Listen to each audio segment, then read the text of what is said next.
Huwag kang maglakas loob na ipakita ang mukha mo sa hapagkainan namin sa Thanksgiving. Matandang gunggong.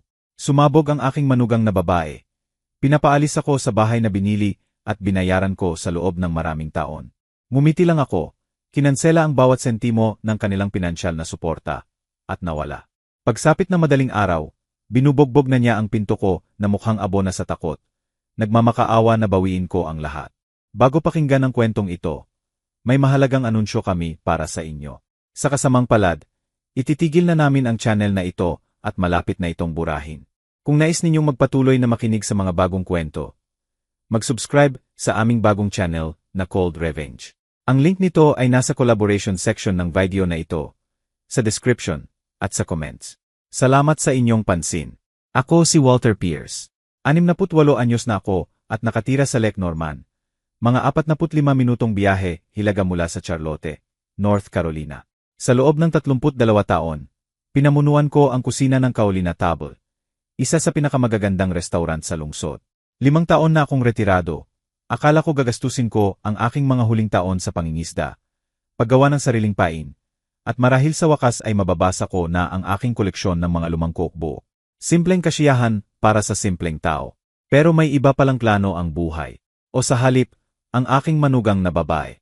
Ipapakilala ko sa inyo si Tiffany. Nakilala siya ng anak kong si Derek, 6 na taon na, ang nakalipas sa isang networking event sa downtown. Umuwi siya ng gabing yon na parang may bituin sa mga mata. Ikinukwento ang kamanghamanghang babaeng ito. Maganda, ambisyosa, isang umuusbong na interior designer. Masaya ako para sa kanya. Palaging mabuting anak si Derek. Medyo malambot. Yung tipong mas pinipili ang umiwas kaysa magmalaki. Akala ko bibigyan siya ni Tiffany ng gulugot. Mali ako. Sa unang pagkikita namin, ngumiti siya ng napakalapad na makikita ko ang lahat ng ngipin niya. Tinawag niya akong Dad, bago ko pa malaman ang kanyang pangalawang pangalan.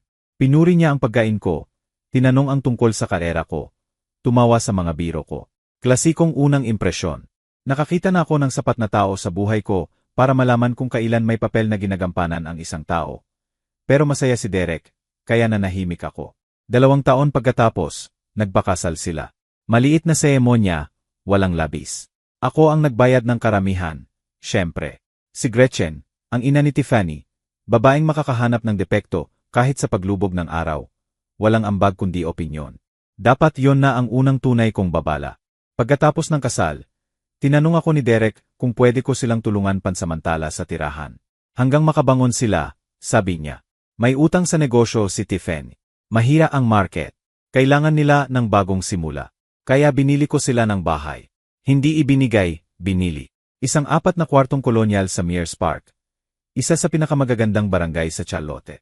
24.5 milyong piso ang halaga. Inilagay ko sa pangalan ko. Payo ng accountant ko para sa tax purposes. O yon ang sinabi ko kay Derek. Ang totoo, may nagsabi sa akin ng sikmura ko na panatilihin ko muna ang baraha na yon. 4 na taon na yon.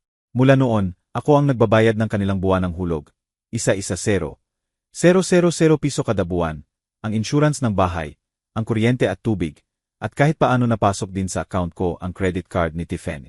Designer bag, spa treatment, tanghalian sa mga lugar na 2,000 piso ang salad.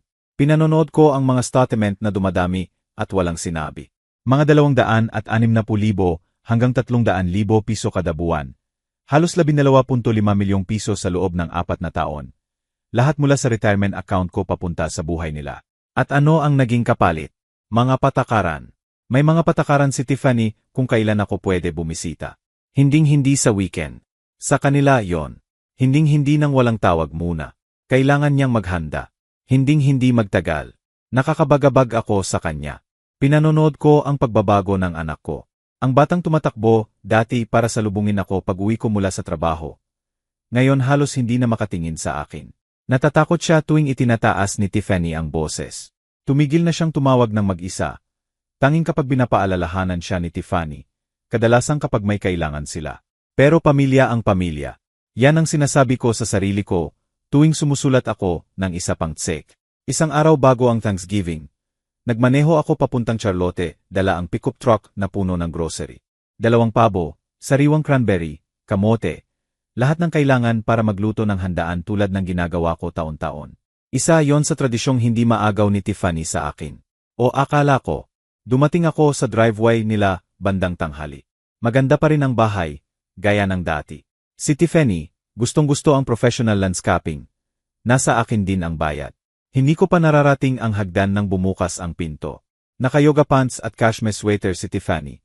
Nakapamaywang, mukha na parang pinaghalong galit at tagumpay. Anong ginagawa mo rito? Itinaas ko ang supot ng grocery. Paghahanda para sa Thanksgiving, gaya ng dati. Hindi. Lumapit siya sa porch, hinaharangan ang daan ko. Hindi ngayong taon. Sa likod niya, nakikita ko si Derek sa hallway. Hawak ang cellphone, nagyayelo sa pag-scroll, nanonood sa amin. Tiffany, ako ang laging nagluluto. Huwag kang maglakas loob na ipakita ang mukha mo sa hapagkainan bukas. Tumaas ang boses niya sa bawat salita. Ngayong taon, sa paraan namin kami magdiriwang. Wala ka. Isa kang matandang gunggong na sumisira sa bawat pista opisyal sa presensya mo. Parang sampal ang mga salita. Matandang gunggong. Sumasira sa bawat holiday. Tumingin ako sa anak ko. Derek. Hindi siya gumalaw, hindi nagsalita. Nakatayo lang doon. Nakatitig sa screen ng cellphone na para may sikreto ng buong sansinukob. Dahan-dahang tumalikod siya at lumakad papasok ng bahay. Ang sarili kong anak, hindi makatingin sa akin. May lumipat sa dibdib ko, hindi na heartbreak. Unti-unti nang nangyari, yon sa loob ng mga taon. Iba ito. Kaliwanagan. Inilagay ko ang mga supot ng grocery sa porch ng marahan. Parang may lamang mahalaga kaysa sangkap lang ng hapunan na hindi ko na maluluto. Pagkatapos, ngumiti ako. Sage, Tiffany, kung ano ang sabi mo. Tumalikod ako at bumalik sa truck. Sa rearview mirror, nakita ko ang mukha niya na dumaan sa pagkalito, pagdududa, at sa wakas ay mayabang na kasiyahan. Kinuha niya ang mga grocery at dinala sa loob. Malamang pinaplano na niya kung paano siya magiging bida sa handaan. Wala siyang kaalam-alam sa ginawa niya. Ang biyahe mula Charlotte patungong Lake Norman ay mga 45 minuto. Nang gabing yon, parang oras na lumipas. Matatag ang kamay ko sa manibela, nakatutok ang mata sa daan. Pero ang isip ko ay nasa ibang lugar. Paulit-ulit na bumabalik sa mga alaala na sinubukan kong kalimutan. Naalala ko ang unang Pasko pagkatapos nilang lumipat sa bahay. Dumating ako ng maaga para tulungan sa hapunan. Dala ang mga regalo. Si Tiffany ang sumalubong sa akin sa pinto na may paihong ngiti na hindi umaabot sa mata. Walter, napag-usapan na natin to. Walang regalo na lampas 2,500 piso. Nakakahiya ka sa amin. Linggo-linggo akong pumipili ng mga regalo. Isang vintage na relo para kay Derek na katulad ng ibinigay sa akin ng tatay ko. Isang first edition cookbook para kay Tiffany dahil sinabi niyang gustong matuto magluto. Nanatili silang hindi nabuksan sa ilalim ng puno ko ng maraming buwan. Tapos may kaawan ni Derek 2 taon na ang nakalipas. Nagmaneho ako para sorpresahin siya. Balak kaming mangisda tulad ng dati noong bata pa siya. Nakita ko siyang nakaupo mag-isa sa kotse sa driveway, nakatitig sa kawalan. Anong problema, anak? Tumingin siya sa akin na namumula ang mata. Sabi ni Tiffany, masyado akong nakikipag-time sa'yo. Sabi niya kailangan kong pumili kung saan ang priority ko. Anong sabi mo? Hindi siya sumagot. Bumalik lang siya sa loob. Dumating ang mga alaala habang humahaba ang highway sa harap ko. Ang pagkakataon na hindi ako inimbita ni Tiffany sa dinner ng promotion ni Derek dahil puno na raw ang mesa. Ang Thanksgiving na naghain siya ng biniling pea at sinabi sa bisita na pagod na raw ako magluto. Ang mga tawag na hindi sinasagot. Ang mga text na isang salita lang ang sagot. Gumawa ako ng dahilan para sa lahat. Stressed siya. Nag-a-adjust siya. Balang araw tatayo si Derek para sa akin. Pero ngayon, nakikita kong lumakad ang anak ko palayo habang tinatawag ako ng asawa niyang matandang gunggong. Ngayon, may nabali. Hindi ang puso ko. Ang pasensya ko. Pagdating ko sa driveway ko sa Lakeshore Lane, gabi na. Itim at tahimik ang lawa sa likod ng bahay ko. Matagal akong nakaupo sa truck. Pinapakinggan ang paglamig ng makina. Pagkatapos, pumasok ako. Walang marangya ang bahay ko. 3 kwarto, magandang kusina, workshop sa basement kung saan gumagawa ako ng pain. Binili ko ito ng cash 15 taon na ang nakalipas. Walang hulog. Akin ito sa paraang hindi kailanman magiging akin ang bahay sa Mears Park. Gumawa ako ng kape at umupo sa mesa. Iniisip, 4 na taon, 12 oras 48 minuto milyong piso. Yan ang ibinigay ko sa kanila. Alam ko ang eksaktong bilang dahil 3 buwan na ang nakalipas na inupuan ko at kinalkula. Sa parehong linggong yon, hinar ko si Sharon Bennett. Nakita ko ang pangalan niya sa simpleng paghahanap. Real estate attorney sa Charlotte, 20 taong karanasan. Walang personal na koneksyon, profesional lang. Pumasok ako sa opisina niya sa South Tryon Street, dala ang folder ng mga dokumento at simpleng tanong. Ano ng mga opsyon ko? Nagbigay siya ng detalyadong sagot. Bumaba ako sa basement. Sa sulok sa likod ng workbench ay may maliit na safe. Diyan ko itinatago ang mahalaga. Birth certificate, military papers, ilang bond, at isang folder na inihanda ko na mga buwan na ang nakalipas. Kinuha ko ang folder at inilatag ang laman sa workbench. Ang deed ng 1,847 Elmwood Drive, Myers Park, Charlotte. May-ari, Walter Raymond Pierce. Kopya ng bawat bank transfer sa loob ng 4 na taon. Petsa, halaga, tatanggap. Isang notarized na sulat mula sa Bennett and Associates. Ipinapaalam sa kasalukuyang nakatira na may 60 araw silang umalis. Nandoon na ang sulat mula pa noong Agosto. Umaasa akong hindi ko na kailangang ipadala. Umaasa akong magigising si Derek. Umaasa akong magbabago ang lahat. Mapanganibang pag-asa kapag kaharap mo ang katulad ni Tiffany. Dinala ko ang folder sa itaas at binuksan ang laptop. Nag-login sa website ng bangko. Lumitaw ang dashboard, checking, savings, investments, lahat ng pera na pinaghirapan ko sa loob ng 40 taon. Unti-unting naubos para sa mga taong hindi makatiis sa presensya ko sa hapag nila. Lumutang ang cursor ko sa automatic payments. Mortgage, Myers Park Property, active, 142,500 piso. Susunod na bayad, Nobyembre 28, bukas, araw ng Thanksgiving. Pinindot ko ang cancel. May pop-up, sigurado ka ba? Pinindot ko ang yes. Homeowners Insurance, Derek Pierce, active, cancel, yes. Utilities, 1,847 Elmwood Drive, cancel, yes. Credit card, Tiffany Pierce, authorized user, remove user, confirm. Isa-isa kong pinanood na nawawala ang mga bayad sa schedule ko. Mula 250,000, 300,000 piso kada buwan hanggang wala. Nawala sa ilang click lang. Parang inilapag ko ang bigat na hindi ko namalayan na dala ko. Kinuha ko ang cellphone. 11 missed calls mula kay Derek. 6 mula kay Tiffany. Sunod-sunod na text na hindi ko binasa. Pinatay ko ito at inilagay sa drawer. Nasa koreo na ang sulat ng abogado ko. Ipinadala ko yon 3 araw na ang nakalipas. Dapat dumating sa araw ng Thanksgiving. Bukas ng hapon, malalaman na nila ang katotohanan. Hindi sila may-ari ng bahay na yon. Hindi kailanman. Nanirahan sila sa ari-arian ko sa loob ng 4 na taon sa kagandahang loob ko. At tapos na ang kagandahang loob na yon. Lumapit ako sa bintana at tiningnan ang lawa. May pilak na guhit ang buwan sa tubig. Sa kung saan, may tumalon na isda, sinira ang katahimikan. Bukas ay Thanksgiving. Upo ang anak ko at asawa niya sa handaan na hindi nila niluto. Sa bahay na hindi nila pag-aari, binayaran ng lalaking itinakwil nila. Hayaan silang magdiwang. May gagawin pa ako. Kinabukasan, nagising ako sa katahimikan. Hindi ang karaniwang katahimikan ng lake house ko. Iba ito. Katahimikan ng lalaking tumigil na maghintay ng pahintulot para mabuhay ang sariling buhay. Araw ng Thanksgiving. Gumawa ako ng kape, nag-scrambled eggs, at umupo sa back porch. Pinanonood ang umuusok na hamog mula sa Lake Norman. Nandoon pa rin ang cellphone ko sa drawer. Sa unang pagkakataon sa maraming taon, wala akong gana tingnan ito. Mga alas negatibo 1:00 ng umaga. Dinala ko ang fishing rod sa dock ko. Malamig ang hangin, siguro mga 7-8 degrees C, pero naka-jacket ako. Itinapon ko ang pain at hinayaang maglakbay ang isip ko. Sa Charlotte, ngayon, malamang babagsak ang mortgage payment. Magpapadala ang automated system ng unang notification. Naiisip ko ang mukha ni Tiffany nang makita niya yon. Saglit na pagkalito bago abutin ang cellphone para tawagan ako. Good luck. 3 bus ang nahuli ko ng umagang yon. Wala namang trophy size, pero sapat na. Nilinis ko sa dock, itinapon ang lamang loob sa mga sigul, at bumalik sa loob para iprito para sa tanghalian. Simpleng pagkain para sa simpleng araw. Samantala, 72 kilometro timog, bumabagsak ang mga domino. Hindi ko alam ang detalye noon. Nalaman ko mamaya, pinagsama-sama mula sa kwento ni Derek. Pero naiisip ko kung paano ito nangyari. Si Tiffany, tinitingnan ang cellphone habang nagbabaste ng pabo. Nakita ang bank alert, kumunot ang no. Payment declined. Anong payment? Tiningnan ulit ang account. Tiningnan ulit. Tinawag ako ng 1 beses, 2 beses, 5, 10. Diretso sa voicemail. Derek, hindi sumasagot ang tatay mo.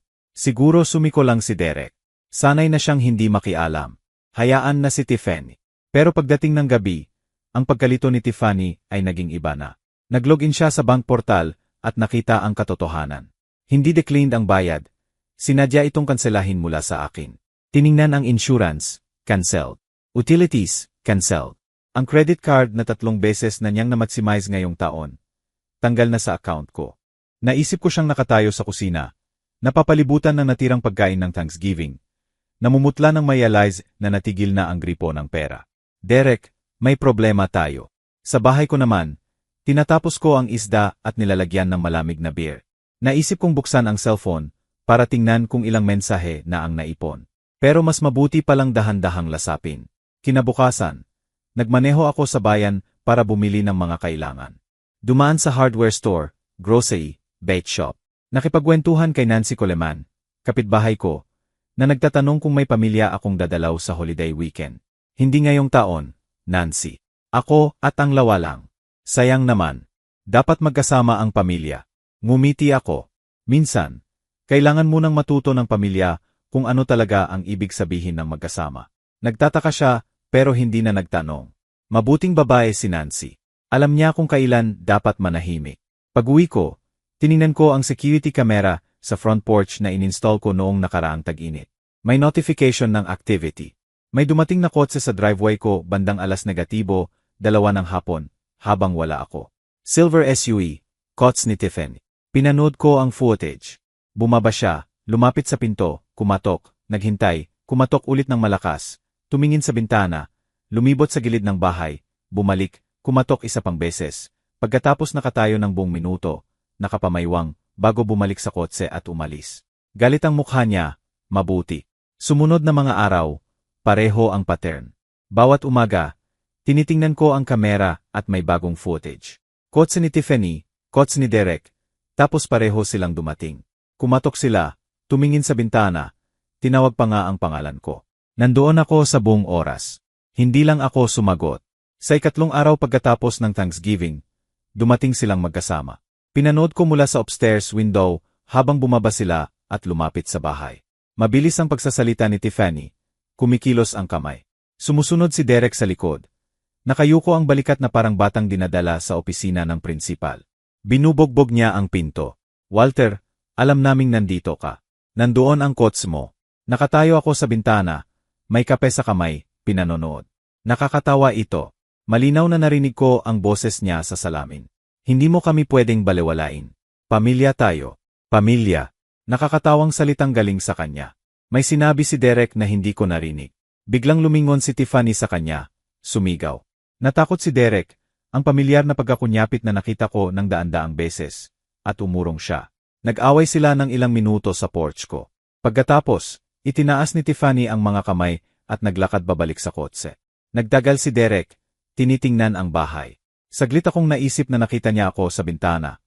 Pero tumalikod siya at sinundan ang asawa. Nawala ang silver SUV sa Lakeshore Lane. Tinapos ko ang kape ko. Sa kung saan sa Charlotte, may sobre na nakaupo sa mesa nila.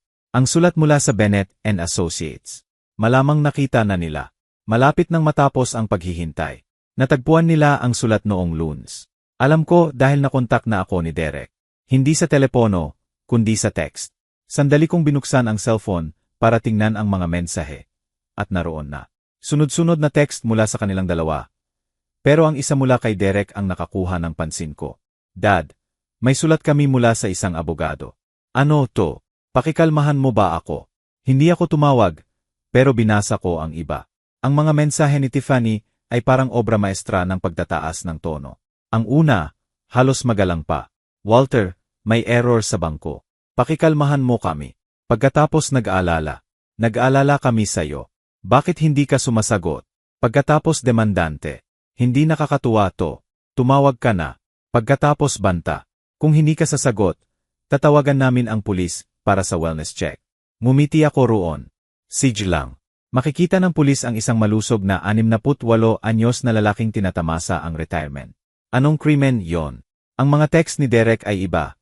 Mas maikli, mas malungkot. Dad, pakikalmahan mo. Anong ginawa namin? Pwede ba tayong mag-usap? Anong ginawa namin? Na para bang hindi niya alam. Na para bang hindi siya nakatayo sa halway at nanood habang itinaboy ako ng asawa niya sa sarili kong ari-arian. Inilagay ko ang cellphone at nagpatuloy sa araw ko. Nang hapong yon, nagmaneho ako sa Charlotte para sa meeting kay Sharon Bennett. Sa isa sa mga makinis na building sa downtown. Salamin at bakal, propesyonal. 2 beses na akong nakarating doon. Paihong para maghanda ng dokumento. Gayon iba. Mr. Pierce. Nagkamay kami at itinuro niya ang upuan. Natanggap ko ang kumpirmasyon na na-deliver ang notice. Pinirmahan ito ng anak mo at ng asawa niya noong araw ng Thanksgiving. Kahit hindi siguro nila agad binuksan. Hindi nga. May tumawag na nagsasabing kinakatawan sila. Isang babae, hindi abogado, ang asawa lang. Mukhang naiinis na naiinis. Katunog ni Tiffany yon. Hindi madaling ngumiti si Sharon Bennett. Pero may bahagyang kumibot ang sulok ng labi niya. Gusto niyang malaman kung sa anong batayan mo sila pinaalis. Ipinaliwanag ko na bilang may-ari ng ari-arian. May karapatan akong tapusin ang anumang informal na arrangement, basta may tamang notice. 60 araw ay higit pa sa kinakailangan sa batas ng North Carolina. At ang sagot niya, hindi na maisulat, binantaan daw akong kakasuhan. Sinabi ko sa kanya na pwede niyang subukan. Tiningnan namin ang timeline. Nagsimula ang 60 araw noong araw ng Thanksgiving. Kung hindi sila kusang umalis sa huling bahagi ng Enero, pwede na akong magsimula ng formal eviction. Tinatayang 30, 45 araw pa ang proseso. Malamang may resistance, babala niya. Pwede silang mag-claim ng oral lease o iba pang arrangement. Walang dokumento, bihirang manatili ang ganitong claim. Pero pwede nilang i-delay. May dokumento ako. Kinuha ko ang folder mula sa safe. Bawat bayad ko sa loob ng 4 na taon. Bank statements na nagpapakita na galing sa account ko. Ang original na deed na hindi kailanman nailipat. At recording, itinaas niya ang kilay. Recording. Minsan sa family dinner, sa harap ng mga saksi, sinabi ni Tiffany na alam niyang nasa pangalan ko ang bahay at wala siyang pakialam dahil hindi naniningil ng upa ang pamilya. May video ako. Karawan ni Derek 2 taon na ang nakalipas. Medyo nakainom siya. Tumingin sa akin si Sharon na halos may respeto. Matagal mo nang pinaplano to. Matagal ko nang inihahanda ang posibilidad. May pagkakaiba yon. Ang totoo, nagsimula akong mag-ipon ng dokumento, 8 buwan na ang nakalipas. Pagkatapos ng isang partikular na pangit na insidente, sumigaw si Tiffany sa parking lot ng restaurant dahil sinabi kong mukhang pagod si Derek. Umuwi ako at nagtanong sa sarili. Kung kailangan ko, mapapatunayan ko bang akin ang bahay? Pero gusto ko siguradong sigurado. Kaya nagsimula akong mag-ipon, mag-record, magdokumento, sakaling mangailangan. May iba na tatawag nito paranoia. Tinatawag ko itong maingat. Paglabas ko sa opisina ni Sharon, umupo ako sa truck ng ilang minuto. Pinanonood ang mga taong naglalakad sa sidewalk. Normal na tao na may normal na buhay. Wala sa kanila ang nakakaalam na ilang kilometro lang ang layo. Sa isang magandang bahay sa Mears Park. May pamilya na natutuklasan na ang lahat ng akala nila pag-aari nila ay talagang pag-aari ng iba. May nag-vibrate ang cellphone ko. Isa pang text mula kay Derek. Dad, kailangan nating pag-usapan ang sulat na to. Sabi rito kailangan naming umalis. Ito ang tahanan namin. Nagtype ako ng unang sagot ko sa loob ng maraming araw. Akin ng bahay. Bisita kayo. Bisitang lumampas na sa welcome. Lumitaw ang typing indicator. Nawala. Lumitaw ulit. Sa wakas, paano mo masasabi yan? Pagkatapos ng lahat ng pinagdaanan natin, naisip ko ang lahat ng pwede kong sabihin. Ang lahat ng pagkakataon na inalis ako, ininsulto, binalewala, ang lahat ng perang ibinuhos ko sa buhay nila, ang lahat ng katahimikan mula sa anak ko habang tinatrato ako ng asawa niya na parang istorbo. Pero hindi ko sinabi ang mga yon. Sa halip, isinulat ko. Tanungin mo si Tiffany kung paano niya ako ipinakilala sa mga kaibigan niya sa huling dinner party ninyo. Walang sagot. Alam ko kung bakit. Sa party na yon noong nakaang buwan, narinig ko si Tiffany na sinasabi sa mga kaibigan niya na ako ang tatay ni Derek, yung kailangan nilang tiisin. Tumawa siya. Tumawa rin silang lahat. Nasa katabing kwarto si Derek. Siguradong narinig niya. Walang salitang lumabas sa kanya. Nagmaneho ako pabalik sa Lake Norman habang lumulubog ang araw. Nag-orange ang langit, pagkatapos pink, pagkatapos malalim na purple sa ibabaw ng tubig. Maganda, mapayapa. Bukas, malamang magtatangka ulit si Tiffany ng bago. Labanera siya. ibibigay ko yon sa kanya. Pero nasa larangan ko na siya ngayon, nasa mga patakaran ko, at hindi niya alam. May 60 araw ako para makita kung ano siya talaga. At may 60 araw siya para malaman kung ano ako talaga. Isang linggo pagkatapos ng Thanksgiving, nagising ako sa tunog ng may sumusubok sirain ang front door ko. Hindi literal, walang pumuputol na kahoy o nababasag na salamin. Pero napakalakas at desperado ng pagbubugbog na saglit akong naisip na may battering ram. Tiningnan ko ang oasan sa bedside. 6:14 ng umaga. Hindi pa sumisikat ang Disyembre na araw. Manipis na abong guhit lang sa silangan sa ibabaw ng Lake Norman. Nagrobe ako at lumapit sa bintana na tanaw ang porch. Sa ibaba, nailawan ng motion sensor light, nakatayo si Tiffany. Parang ilang araw nang hindi natulog. Ang buhok na lagi niyang istiladong perpekto gamit ang mamahaling produkto na siningil sa credit card ko. Ngayon ay gusot na nakabitin sa mukha. May maitim na bilog sa ilalim ng mata. Hindi kayang itago kahit gaano karaming concealer. Kahit mula sa ikalawang palapag, nakikita ko ang kulay-abo niyang balat. Ang frantic na galaw habang itinataas ang kamao para bumugbog ulit. Mag-isa siya. Walang derek. Nagpatuloy ang pagbubugbog. Umalingaw-ngaw sa tahimik kong bahay. Walter, alam kong nandito ka. Buksan mo ang pintong to. Pinag-isipan ko ang mga opsyon. Pwede kong balewalain siya. Hayaan siyang mapagod sa pinto ko na parang bubuwit sa bintana. Sa huli, alis siya. Magmamaneho pabalik sa Charlotte na walang naipapala sa maagang biyahe. Pero may nagsabi sa akin na hindi na may iwasan ang konfrontasyon. Mas mabuti sa termino ko, habang wala siya sa balanse, at may home field advantage ako. Bumaba ako, naglagay ng kape sa pot, naghintay na maluto. Hindi tumigil ang pagbubogbog. Kung mayroon mang pagbabago, lalong lumakas. Naririnig ko siyang sumisigaw ng pangalan ko sa pagitan ng bawat hampas. Pagkatapos ng kape ko, sariwang grounds, tamang temperatura, gaya ng ginagawa ko sa loob ng 40 taon. Lumapit ako sa front door at binuksan. Halos natumba si Tiffany papasok. Paano mo nagawa to? Sigaw niya bago pa man makabalik sa tayo. Pamilya tayo. Hindi mo pwedeng itapon sa kalye ang sarili mong anak. Sumimsim ako ng kape. Napakasaap. Hindi ko itinapon ang anak ko. Sabi ko ng mahinahon. Binabalik ko lang ang ari-arian ko. Ari-arian mo.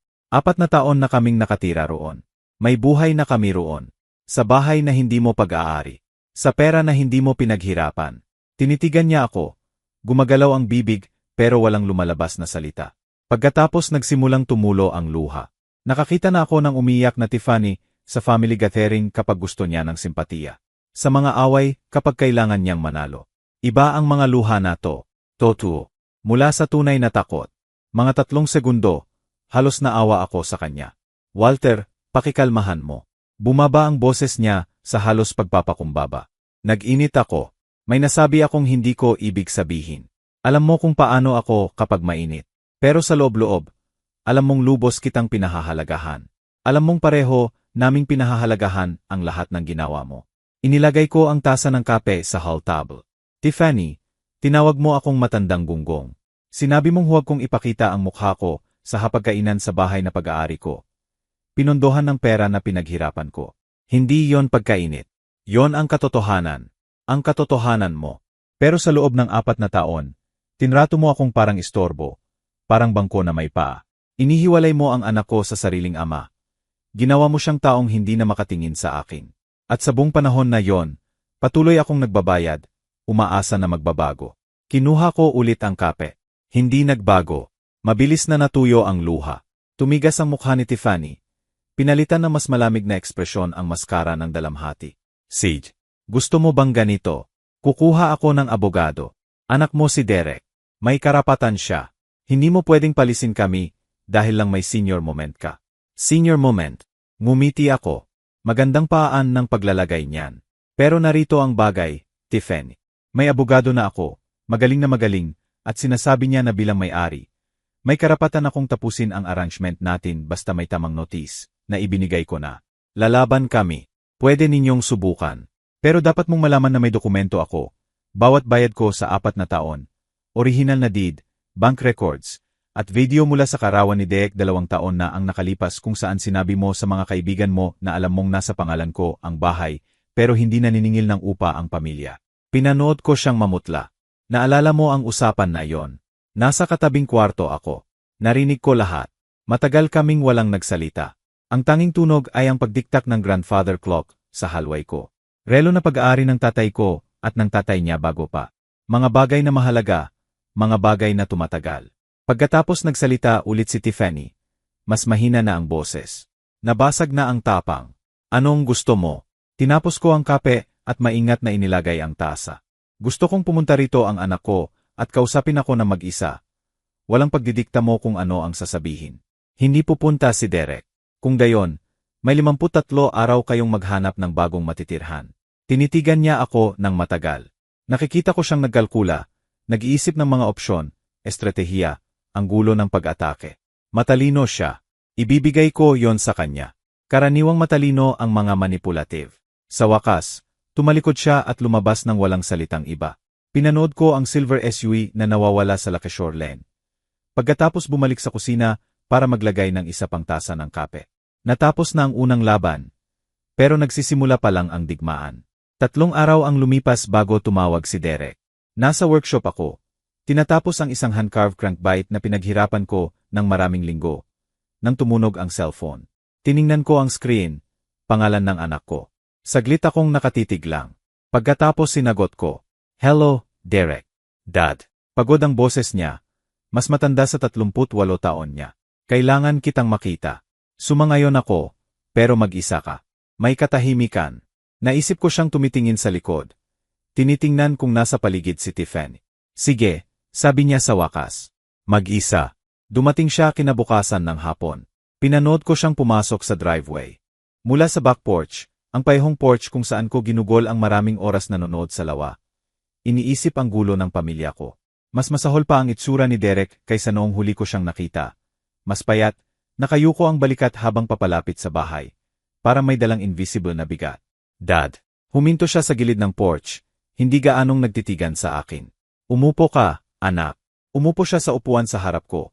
Paihong upuan na inuupuan niya noong teenager pa siya kapag pumupunta kami rito para mangisda. Noong mas simple pa ang lahat, bago si Tiffany. Matagal kaming walang nagsalita. Nasa harap namin ang lawa, kulay abo asul sa ilalim ng taglamig na langit. May nakatayong heron sa mababaw malapit sa dock. Perpektong hindi gumagalaw. "Hindi ako magsusorry sa ginagawa ko," sabi ko sa wakas. "Alam ko. Naiintindihan mo ba kung bakit?" Matagal na katahimikan si Derek. Pagkatapos nagsalita siya, halos bulong lang. Sabi ni Tiffany, "Sinusubukan mong parusahan kami. Nawalan ka na ng isip, at siya ang binabawi mo. At anong sa tingin mo?" Hindi siya sumagot. Inabot ko ang folder na dala ko sa labas at kinuha ang isang papel. Spreadsheet na naprint ko kaninang umaga. Inabot ko sa kanya. "Ano to?" tanong niya.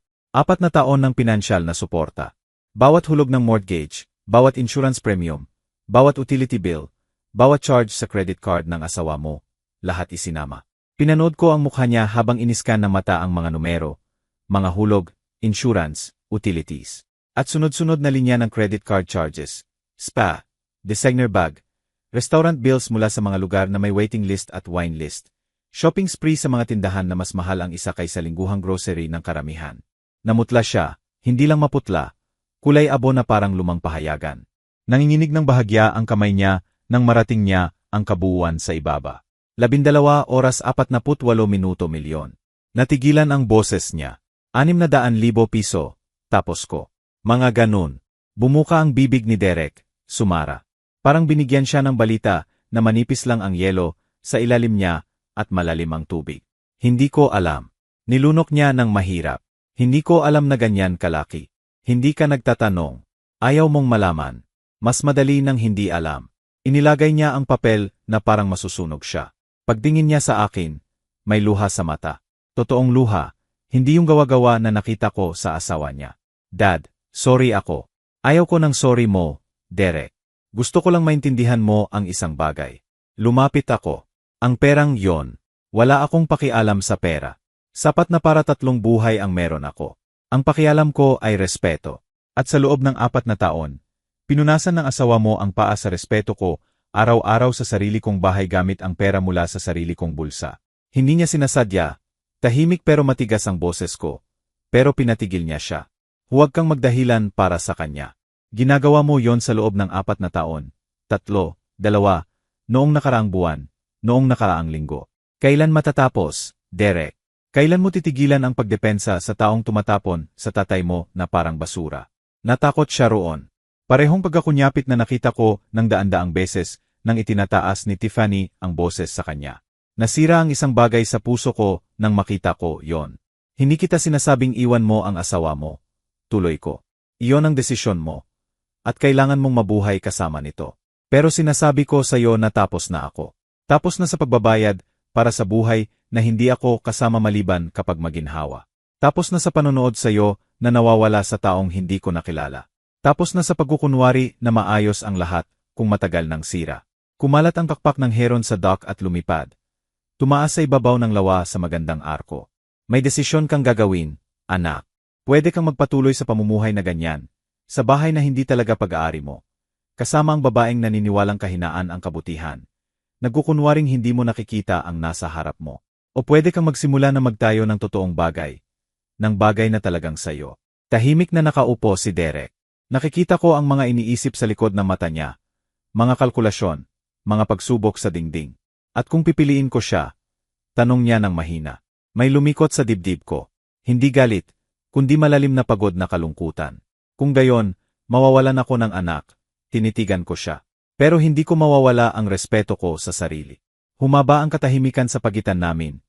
Mabigat na parang hangin ng taglamig. Sa kung saan sa lawa, may tumalon na isda. Nagpalabas ng mga alon sa tahimik na tubig. Dahan-dahang tumayo si Derek. Walang paalam, walang pangako. Naglakad lang pabalik sa kotse, dala pa rin ang papel. Pinanood ko siyang umalis, pagkatapos tumalikod sa lawa. Natapos na ang pinakamahirap. Ngayon darating ang paghihintay. Isang linggo ang lumipas. Walang balita mula kay Derek. Pinanatili ko ang sarili na abala. Gumagawa ng pain sa workshop. Nilalabas ang bangka kapag binayagan ng panahon. Nahuhuli ang stock ng cookbook na matagal ko nang balak basahin. Normal na buhay, mapayapang buhay. Pagkatapos, noong Huwebes ng hapon, may hindi pamilyar na kotse na pumasok sa driveway ko. Pinanood ko mula sa bintana habang bumaba ang isang babae. Mid-negatibo 40S, profesional ang damit, may clipboard sa kamay. Lumapit siya sa pinto nang may layunin na hakbang ng taong ginagawa ito bilang trabaho. Tumunog ang doorbell. Sinagot ko. Mr. Walter Pierce. Nagpakita siya ng ay. Ako si Patricia Guan mula sa Adult Protective Services. May natanggap kaming report ng pag-aalala tungkol sa kaligtasan at kakayahan mong magdesisyon. Pwede po ba akong pumasok? Lumayo ako. Siyempre. Pwede ko bang i-offer sa inyo ang kape? Mukhang nagulat siya sa imbitasyon. Salamat po. Maganda yon. Dinala ko siya sa kusina. Naglagay ng bagong kape. Naghintay na ipaliwanag niya. AS, Adult Protective Services. Departamento na nagsisiyasat kapag may nagsasabing inaabuso ang matatanda o nawawalan ng isip. May magandang ideya ako kung sino ang tumawag. Mr. Pierce, nagsimula si Patricia. Naupo sa upuan sa mesa ko. May report na nagsasabing maaring nakakaranas ka ng cognitive decline. Nagpahayag ng pag-aalala ang tumawag tungkol sa ilang kamakailang pinansyal na desisyon mo. Hayaan mong hulaan ang manugang ko. Hindi nagbago ang ekspresyon ni Patricia. Pero nakita ko ang bahagyang paggalaw sa mata. Kumpirmasyon. Hindi ko pwedeng ibunyag kung sino ang nag-report. Pero narito ako para magsagawa ng standard na welfare check at cognitive assessment. Sasagutin mo ba ang ilang tanong? Tanungin mo lang. Sumunod ang mga 45 minutong pinakamagandang paraan ng pagsisiyasat na naranasan ko. Tinanong niya ang daily routine ko, pinansyal, medical history, relasyon. Pinahulaan niya akong magbilang paurong mula 107 beses. Tinanong niya akong tandaan ang 3 salita at ulitin mamaya. Pinanood niya kung paano ako gumagawa ng kape, paano ako gumagalaw sa kusina, kung paano ako sumasagot sa hindi inaasahang tanong. Pagkatapos ay inilibot ko siya sa buong bahay. Ipinakita ang workshop, fishing gear, koleksyon ng lumang cookbook. Kinuha ko ang pinansyal na dokumento na inihanda ko ng maraming buwan para sa eksaktong sitwasyon na to. At ipinaliwanag ang accounts, investments, at income ko. Mr. Pierce, sabi ni Patricia sa wakas, inilagay ang clipboard. Naiintindihan mo ba kung bakit na-file ang report na to? Naglagay ako ng pangalawang tasa ng kape para sa kanya. Naiinis ang manugang ko dahil tumigil ako sa pagbabayad ng mga bill niya. Sa loob ng 4 na taon, sinusuportahan ko ang anak ko at asawa niya sa halagang lampas 250,000 piso kada buwan. Mortgage, insurance, utilities, credit card. Akin ang bahay na tinitirhan nila. Nasa pangalan ko palagi. At ako ang nagbabayad ng lahat ng gastusin nila. At kamakailan tumigil ka. 3 linggo na ang nakalipas. Sinabi sa akin ng manugang ko na huwag kong ipakita ang mukha ko sa hapunan ng Thanksgiving. Tinawag akong matandang gunggong. Kaya nagdesisyon ako na kung ganoon ako kaburden, dapat kong itigil ang pagpapabigat sa kanila ng pera ko. Tahimik si Patricia ng saglit. Sa akin, makatwiran ang tugon mo. Legal din namang karapatan mo yon. Nakonsulta na ako sa abogado. Akin ng bahay. Akin ng pera. Pwede kong itigil ang pagbabayad kahit kailan. Tumango siya ng dahan-dahan. Mr. Pierce, batay sa assessment ko, wala kong nakikitang ebidensya ng cognitive impairment o diminished capacity. Maayos ang pagkakayari ng bahay mo. Maayos ang pinansyal mo. At mukhang matino ang pag-iisip mo. Isasara ko ang kasong ito na walang concern. Nilakad ko siya hanggang sa pinto. Salamat sa pagiging thorough. Salamat sa pagiging cooperative. Magugulat ka kung gaano karaming tao ang hindi. Huminto siya sa porch. Kung may halaga man, sa akin mukhang mahirap, pero kinakailangang desisyon ang ginawa mo. Hindi lahat may tapang na gawin yon. Pagkaalis niya, matagal akong umupo sa porch. Pinanonood ang pagkawala ng taglamig na liwanag sa lawa. Sinubukan akong ipahayag ni Tiffany na incompetent. Talagang binuhat niya ang telepono at sinabi sa gobyerno na nawawalan ako ng isip. Espesyal na uri ng desperasyon yon. O espesyal na kalupitan. Baka pareho. Kinuha ko ang cellphone at tinawagan siya. Sinagot niya sa pangalawang ring. Walter. Maingat ang boses niya. May dumating bang tao para tingnan ka? Adult Protective Services. Magandang galaw, Tiffany. Napaka-creative. Katahimikan sa kabilang linya. Yon ba ang pinakamaganda mong ideya? Subukang ipahayag akong mentally incompetent. Akala mo ba gagana yon? Mas katahimikan pa. Naririnig ko ang mabilis at mababaw na paghinga niya. Narito ang mangyayari, tuloy ko. May 42 araw ka pa hanggang sa eviction deadline. Iminumungkahi kong gamitin mo ng mabuti. Maghanap ng trabaho. Maghanap ng apartment. Maghanap ng abogado kung gusto mo. Pero lahat sila sasabihin ang pareho ng sinabi sa akin ng akin. Huminto ako. At Tiffany, huwag mo nang subukan ulit ang ganitong bagay, dahil sa susunod hindi na ako magiging mapagbigay. Binaba ko bago siya makasagot. Madilim na ang lawa. Nawawala ang huling liwanag sa likod ng mga puno. Sa kung saan doon, may tumawag na luon. Ang nakakakilabot na tunog na laging nagpapaalala sa akin ng mga pagtatapos. Ginamit na ni Tiffany ang pinakamagandang card niya. At hindi ito sapat. Lumitaw ang post sa social media, 4 na araw bago ang Pasko. Hindi ko nakita mismo, hindi ako mahilig sa Facebook o anumang katulad nito.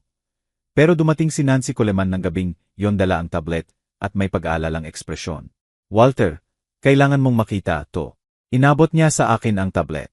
Sa screen ay post sa grupo na Mayor's Park Community. Isa sa mga neighborhood forum kung saan nagreklamo tungkol sa parking at nagpapalitan ng larawan ng nawawalang aso. Galing kay Tiffany ang post. Ipinapaalis kami ng biyenan ko sa aming tahanan bago ang Pasko. Pagkatapos ng lahat ng ginawa namin para sa kanya, itinapon niya ang sariling anak sa kalye. Wala kaming mapupuntahan. Pakikalmahan ninyo ito at tulungan kaming magkaroon ng kamalayan tungkol sa elder abuse. Minsan, ang pang-abuso ay nasa kabilang direksyon. Binasa ko ng 2 beses, hinayaang lumubog ang bawat salita. Pagkatapos ibinalik ko ang tablet kay Nancy. Elder abuse. Tanong niya, tumataas ang kilay. Seryoso ba siya? Mukhang. Pero hindi ka, ibig sabihin, wala kang ginawang mali, di ba? Ipinaliwanag ko sa kanya ang sitwasyon, ang maikling bersyon. Ang bahay na sa pangalan ko, ang mga taon ng pagbabayad, ang Thanksgiving, ang eviction notice. Nakikinig si Nancy na lumalaki ang mata. Paminsan-minsang umuuga ang ulo sa hindi paniniwala. Walter, binabayaran mo ang mga bill nila sa loob ng 4 na taon. At tinawag kanya matandang gunggong, bukod pa sa iba. Napatigas ang panga ni Nancy sa determinadong paraan na nakita ko ng ilang beses noon. Kadalasang bago niya ayusin ang neighborhood cleanup o harapin ang may maingay na aso, may dapat magluto ng katotohanan. Kinabukasan ng umaga, naging iba na ang post ni Tiffany kaysa sa inaasahan niya. Nagsimula sa comment ni Richard Torres. Dating regular sa Kaulina table noong ako ang namamahala sa kusina. Walter Pierce. Paihong Walter Pierce na nagluluto ng libreng Thanksgiving meal para sa homeless shelter sa loob ng 20 taon. Nagdududa ako na paalisin niya ang kahit sino ng walang magandang dahilan. Sumunod ang iba pang comment. Mga taong nakakilala sa akin mula sa restaurant. Mga kapitbahay na nakakita sa akin sa community event. Isang babae na naalala kung paano ko tinulungan ang pamilya niya pagkatapos masunog ang kusina nila. Nagdala ko ng pagkain araw-araw sa loob ng isang buwan. Isa-isa silang nagsalita. Pero ang pinakanakakasakit na comment ay galing sa mga nakakakilala kay Tiffany. Nakita ko kung paano niya tratuhin ang lalaking yon. Isinulat ni Sarah Whitman. Nandoon ako sa block party noong nakaraang tag-init. At literal niyang sinabihan siyang umupo sa kotse na parang aso. Nakakahiya panoorin. Sumigaw siya sa kanya sa parking lot minsan. Dagdag ng iba, dahil sa grocery. Tumayo lang siya at tiniis. Naawa ako sa kanya. Ito rin ang babaeng nagmamayabang tungkol sa designer lifestyle sa book club. Alam na natin kung sino ang nagpopondo. Pagdating ng gabi, binura na ni Tiffany ang post niya. Pero hindi nakakalimutan ng internet. Na-screenshot at na-share na ang mga comment sa maraming neighborhood group. Alam na ng barangay ang katotohanan. At nasa panig ko ang barangay. Habang pinoproseso ko ang lahat ng yon, tumunog ang cellphone ko. Derek, Dad, nakita ko ang Facebook thing kung yon ang tinutukoy mo. Hindi, ibig sabihin. Pero hindi yon ang dahilan ng tawag ko. Huminto siya. Narinig ko sa boses niya ang isang bagay na matagal ko nang hindi naririnig. Parang determinasyon. Parang ang anak na naalala ko bago si Tiffany. May sasabihin ako sa'yo. Naghintay ako. Naghahanap na ako ng apartment. Maliit lang. Para sa sarili ko. Naghahanap ako sa nakaraang linggo. Mula pa noong nag-usap tayo sa porch. Derek, hayaan mo akong tapusin. Isa pang katahimikan. Tiningnan ko ang bank account natin kahapon. Talagang tiningnan. Sa unang pagkakataon sa maraming taon. Umupo ako at tiningnan ang bawat statement. Bawat transaksyon sa nakaraang 4 na taon. Alam mo ba kung ano ang nakita ko? Sabihin mo, wala. Nabasag ang boses niya. 4 na taon, Dad. At wala kong naiipon kahit 1 piso. Lahat napunta sa kanya. Spa, designer bag, tanghalian kasama ang mga kaibigan niya. Biyahe na ginawa niya nang wala ako. At sa buong panahon, akala ko magkasama kaming nagtatayo ng bagay. Akala ko nagtitipid kami para sa future. Akala ko magkapartner kami. Ipinikit ko ang mata. Ito ang sandali na hinihintay ko at kinatatakutan ko. Dad, sa tingin ko tama ka sa lahat. Anong gagawin mo? Humaba ang katahimikan. Pagkatapos nagsalita ulit si Derek. Mahina pero matatag. Mas matatag kaysa narinig ko sa maraming taon. Malalaman ko kung sino ako kung wala siya. Malalaman ko kung may natira pa sa dating ako. Huminga siya. At magsisimula ako sa pamamagitan ng paghingi ng tawad sa'yo. Hindi lang sa nangyari sa Thanksgiving, sa lahat nito. Sa 4 na taon ng pagpapahintulot sa kanya, natratuhin ka ng ganoon habang walang sinabi ako. Nakaupo ako sa porch, ang cellphone nakadikit sa tenga, at naramdaman ko ang isang bagay na matagal ko nang hindi naramdaman. Pag-asa. Dumating ka para sa Pasko, sabi ko. Ikaw lang. Mag-uusap tayo. Gusto ko yon, Dad. Talagang gusto ko yon. Pagkatapos ng tawag, nanatili ako sa porch na matagal. Pinanonood ang paglitaw ng mga bituin sa ibabaw ng lawa. Malamig ang hangin, kumagat sa pisngi at daliri. Pero hindi ako nagtatampo. May mainit na nanirahan sa dibdib ko. Hindi eksaktong tagumpay, pero malapit sa kapayapaan. Sinubukan ni Tiffany na gawing kaaway ako ng mundo. Sa halip, ipinakita ng mundo sa kanya kung sino talaga ang pinaniniwalaan nila. At ang anak ko, ang nawala, nalito, nasaktan kong anak, ay sa wakas ay nagsisimula ng makita ang katotohanan. Dumating ang bisperas ng Pasko, ng tahimik at malamig. Ginugol ko ang umaga sa parehong paraan na ginugol ko ang bawat bisperas ng Pasko sa nakaraang 5 taon. Mag-isa sa kusina, naghahanda ng katamtamang hapunan. Walang labis. Maliit na inihaw, patatas, salad, sapat para sa isang tao. Uri ng pagkain na ginagawa mo kapag tinanggap mo nang ang mga pista ay isa na lang ordinaryong araw. Pero iba ang pakiramdam ngayong taon. Sa unang pagkakataon sa matagal na panahon, hindi ko kinatatakutan ang holiday. Hindi ko inihahanda ang sarili para sa banayad na insulto. Matulis na katahimikan. Pakiramdam na tiniis kaysa tinatanggap sa hapag ng sariling pamilya. Payapa lang ako. Kakaiba ang pakiramdam na parang nagdanggal ako ng mabigat na Amerikana na nakalimutan kong suot. Bandang -3:03 ng hapon. Tumunog ang cellphone ko. Derek. Dad. Alis na ako sa Charlotte. Mga 1 oras ako makakarating. Mag-ingat ka. Maaring madulas ang kalsada. Gagawin ko. Katahimikan. Dad, mag-isa ako. Sinabi ko kay Tiffany na pupunta ako sa'yo. At may mga sinabi siya.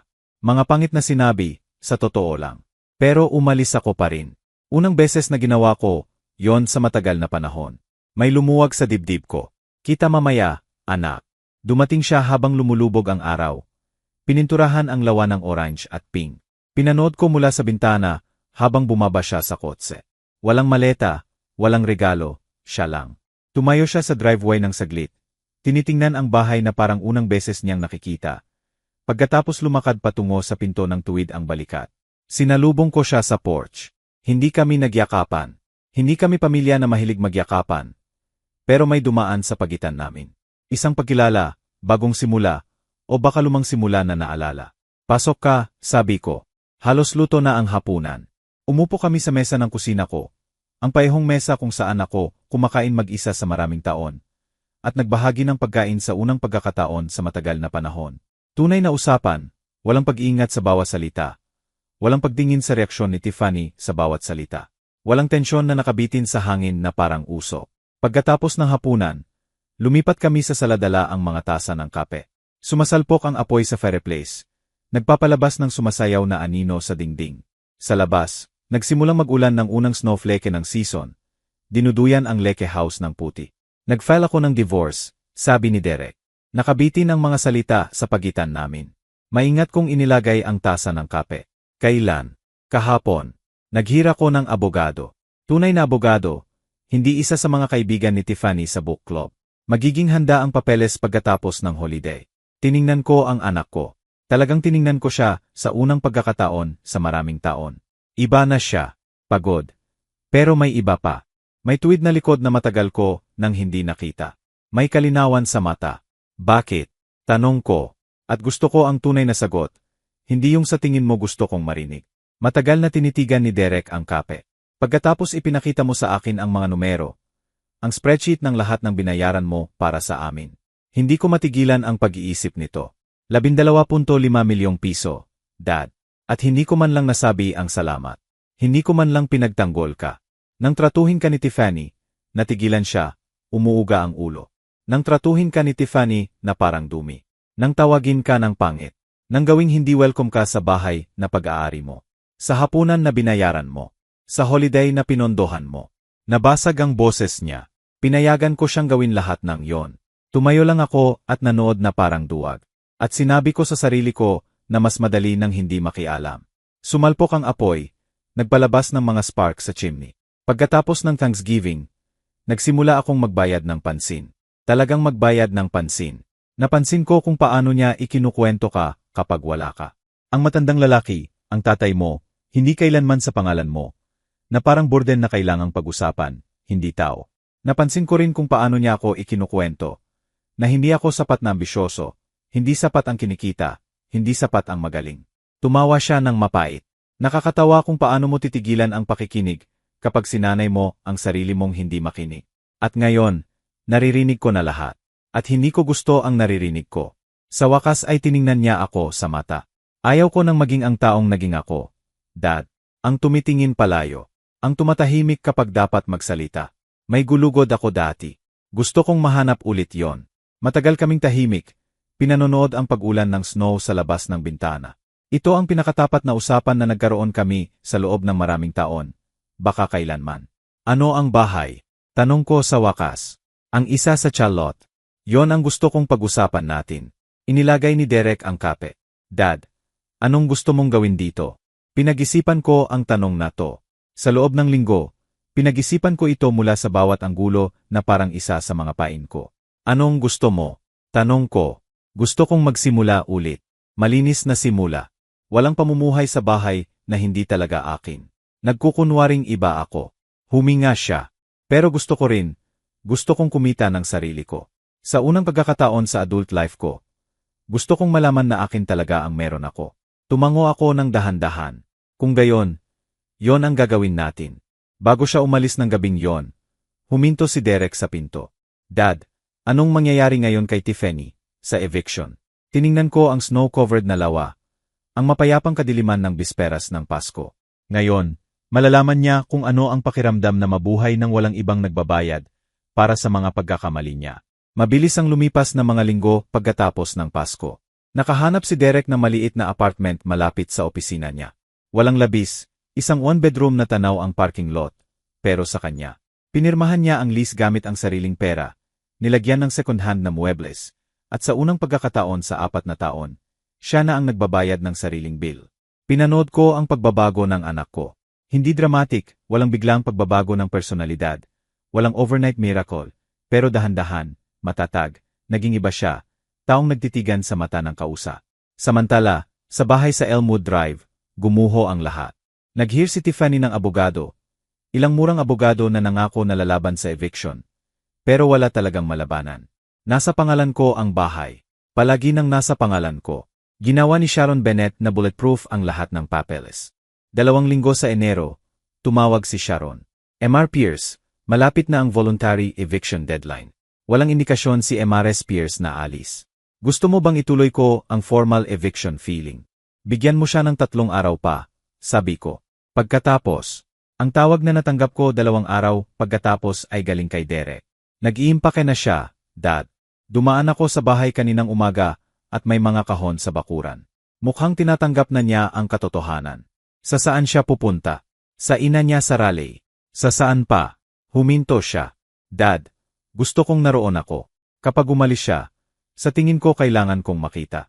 Kung gayon, sasama tayo. Dumating kami sa bahay sa Elmwood Drive, sa isang malamig na umaga ng Enero.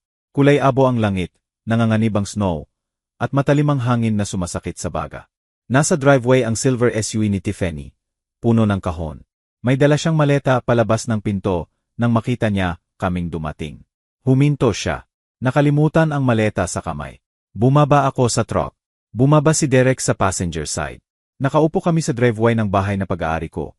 Ang bahay na binili ko, binayaran ko, hinayaan kong tirhan nila sa loob ng 4 na taon habang tinatrato nila akong parang istorbo. Dumaan sa mukha ni Tiffany ang iba't ibang ekspresyon. Una shock, pagkatapos galit. Naningkit ang mata, tumigas ang panga. Pagkatapos ay isang bagay na hindi ko pa nakita sa mukha niya. Takot. Anong ginagawa ninyo rito? Manipis at matalim ang boses niya.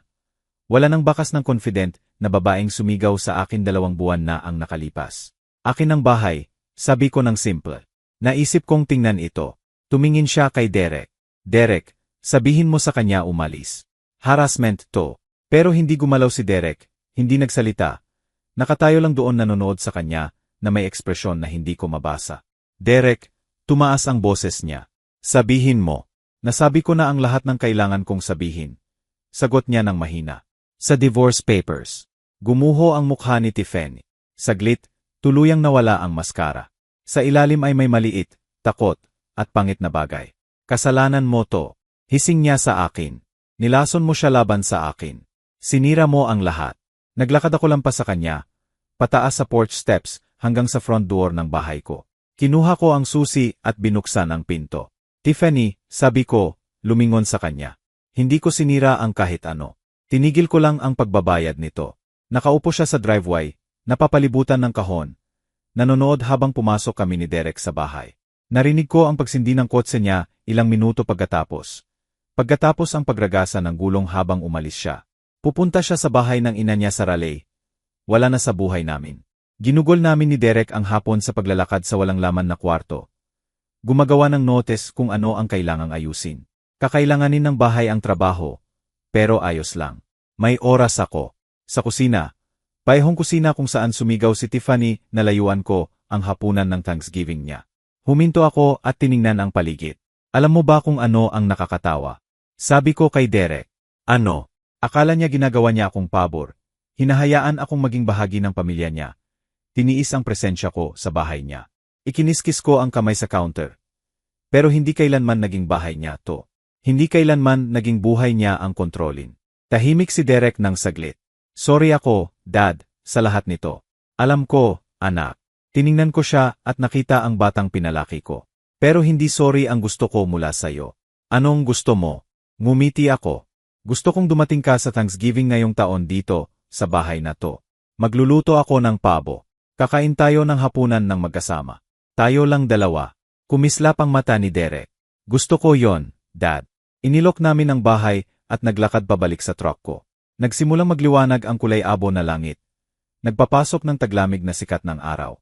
Habang nagmamaneho pabalik sa Lake Norman, naisip ko ang lahat ng nangyari. Ang pagtataksil, ang sakit, ang plano na ginawa ko, ang anak na halos mawala at sa paanong nabalik. Hindi ito revenge. Ang revenge ay malupit. Ito ay hustisya. Ito ay pagbawi ng dignidad ko, ng respeto sa sarili, ng relasyon sa anak ko. Tinawag niya akong matandang gunggong. Sinabi niyang layuan ko ang hapag. Akala niya pwede siyang kumuha ng kumuha at hindi ako gaganti. Mali siya. Tapos na ang laro at nanalo ako. Kung nagustuhan mo ang kwentong ito, mag-subscribe sa aming bagong channel na Cold Revenge. Dahil malapit na mawala ang channel na ito. Makikita mo ang link sa collaboration section ng video, sa description, o sa comments.